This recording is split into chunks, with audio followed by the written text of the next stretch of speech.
Lo que la CTM persigue con la organización militar de sus contingentes es lograr unidad, disciplina, espíritu de cuerpo, salud física, alegría permanente en todos los pueblos de México.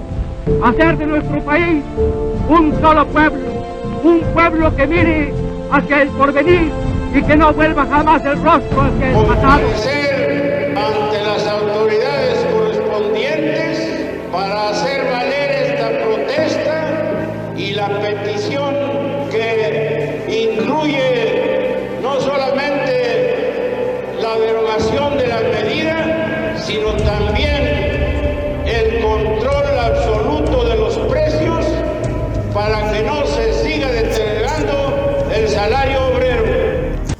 Como bien sabemos, la participación política en estas últimas décadas ha sido influenciada por grupos y movimientos colectivos donde muestran diversas protestas y reivindicaciones.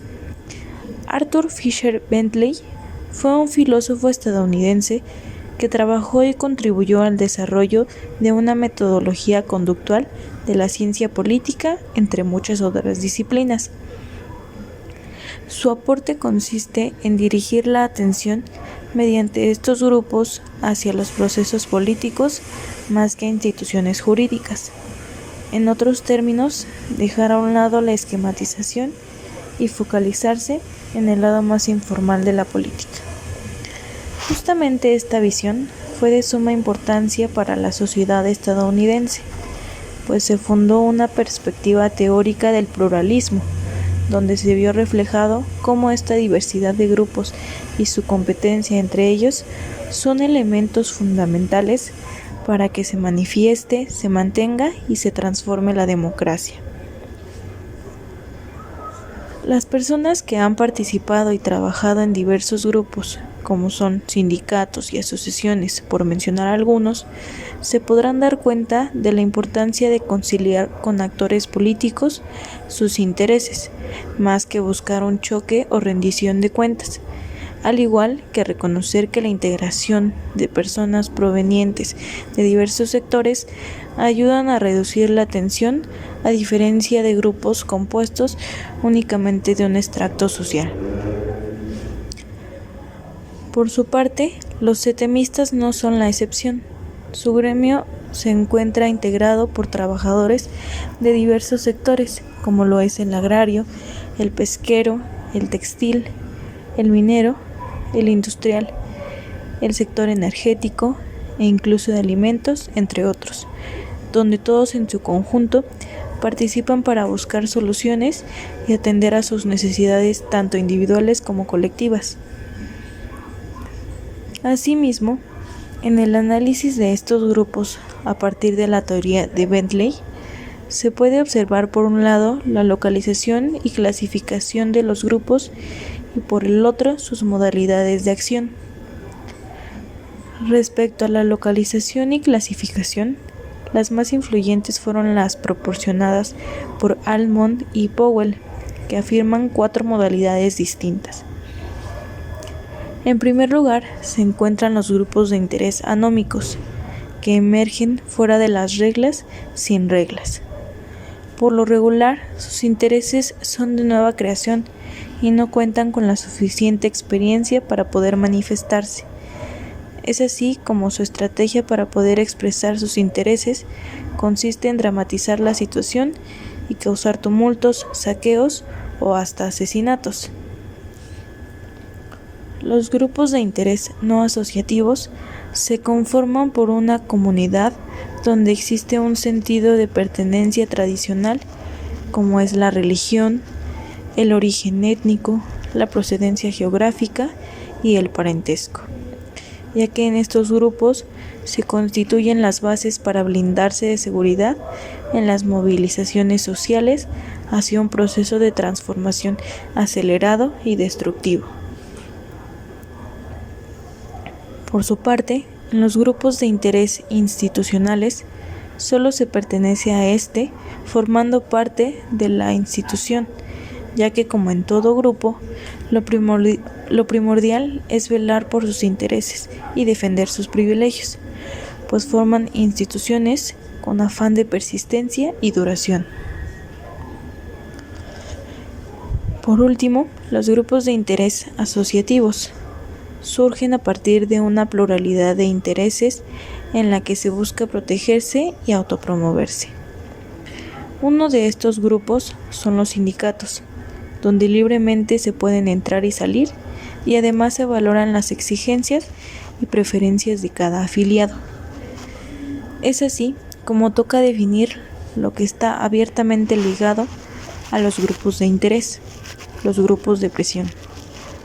Estos se definen como grupo de personas integradas por un interés compartido que trata de influir en las elecciones políticas. Su ventaja o desventaja inicial se deriva de la mayor o menor congruencia con las normas culturales generales de una determinada sociedad, que de igual manera pueden fluctuar. Ciertamente, cada grupo pone sus intereses de manera que puedan ser visualizados en sintonía con los que se establece una determinada sociedad. Para esto, buscan obtener el mayor beneficio de los recursos a los que puede recurrir, de manera que ejerza presión en el poder político. Entre los diversos recursos a los que se puede acceder se encuentra la dimensión de su grupo en términos numéricos, en el que puede ser factor en pro o en contra, no solo para un actor político, sino también para definir el rumbo de todo un partido político. Otro recurso es la representatividad, no en cantidad, sino en filiación total de su gremio al grupo. En este caso, sindicato, confederación o asociación. Como tercer punto se encuentran los recursos financieros, que se adquieren de la aportación de un afiliado, cuotas o colectas voluntarias que pueden usarse de manera directa para financiar los intereses, e incluso hay la posibilidad de financiar campañas políticas. Y por último, se puede mencionar la ubicación estratégica de sus miembros para ejercer presión, ya sea en un nivel legislativo o como parte del trabajo de campo. Philip Schmieder determinó un modelo de relaciones entre organizaciones y el Estado que definió como neocorporativismo, donde los sindicatos ofrecen mayores posibilidades de participación interna. Por ende, las demandas de sus agremiados son más representativas.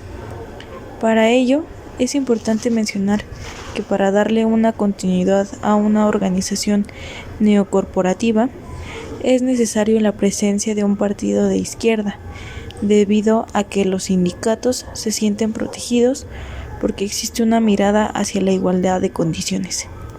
De igual manera, las asociaciones empresariales ingresan porque hay un ambiente de bajo conflicto social.